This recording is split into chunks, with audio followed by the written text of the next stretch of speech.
2 मार्च 1981 को कराची से पेशावर के लिए PIA की फ़्लाइट 326 परवाज़ के लिए उड़ती है, जिसमें तकरीबन 135 मुसाफिर सवार होते हैं।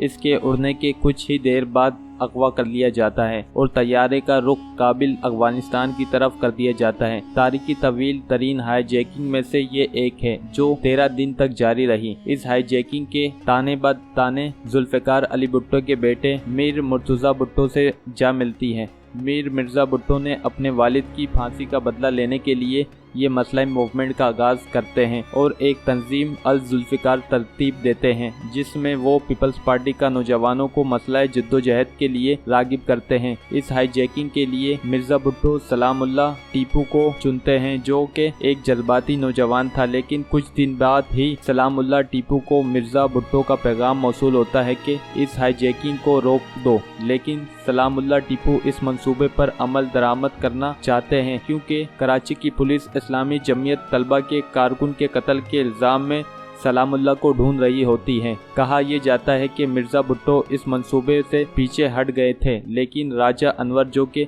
पीपल्स पार्टी के नौजवान लीडर थे, उसने अपनी किताब पर लिखा है कि इस मंसूबे का मास्टरमाइंड मीर मुर्तज़ा ही था। खैर तैयारों को उड़ाकर काबू में कर लिया जाता है, जहां पर मीर मौजूदा भुट्टो तैयारे का इस्तकबाल करते हैं और पाकिस्तान की हुकूमत को अपनी शर्तें बताते हैं। इब्तदा में तो पाकिस्तान के सदर ज़ियाउल हक इस शर्त को सुनने से ही इनकार कर देते हैं और उधर पाकिस्तान पीपल्स पार्टी के कारकुनान पर ज़ोर सितम के पहाड़ ढा दिए जाते हैं। मीर मिर्ज़ा भुट्टो की तरफ से सलामुल्लाह टीपू को मजीद सियासी कैदियों की लिस्ट भी भेजी जाती है कि पाकिस्तान हुकूमत उनको रिहा करें। कहा यह जाता है कि जब ये हाईजैकिंग हुई तो हाईजैकर के पास सिर्फ एक रिवॉल्वर था, लेकिन काबुल एयरपोर्ट पर उनको मजीद असला पहुंचाया जाता था, जिससे जाहिर होता है कि अफगान हुकूमत भी सारे मामले पर मौजूदा भुट्टो की मदद कर रही थी। उसके बाद इस मामले में जामिया मोड़ आता है जब हाईजैकर को खबर होती है कि इस जहाज में मेजर तारिक रहीम भी मौजूद थे, जो कि पाकिस्तानी डिप्लोमेट थे।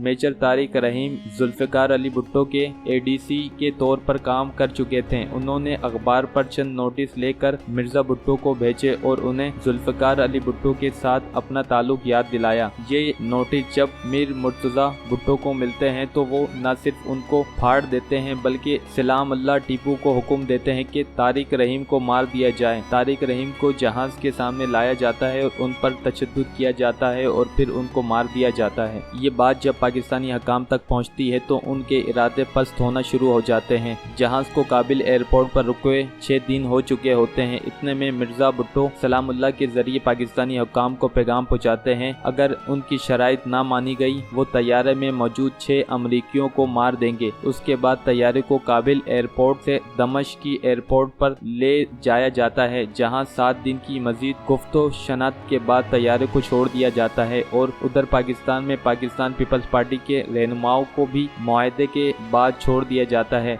हाईजैकिंग का मरकजी मुस्लिम सलामुल्लाह टीपू कुछ अरसे बाद अफगानिस्तान में पकड़ा जाता है, जिसे मार दिया जाता है, जबकि बाकी तो मुजरिम लीबिया जाकर छुप जाते हैं, जहां कर्नल कज़ानी उनकी देखभाल करता है। लेकिन बाद में जब बेनज़ीर भुट्टो वज़ीर आज़म बनती है तो उन्होंने लीबिया का दौरा किया। दौरा करने से पहले ही उन्होंने कर्नल कज़ानी से दरख्वास्त की कि उन दोनों को कैद कर लिया जाए, जहाँ वो बहुत अरसे तक कैद में रहते हैं।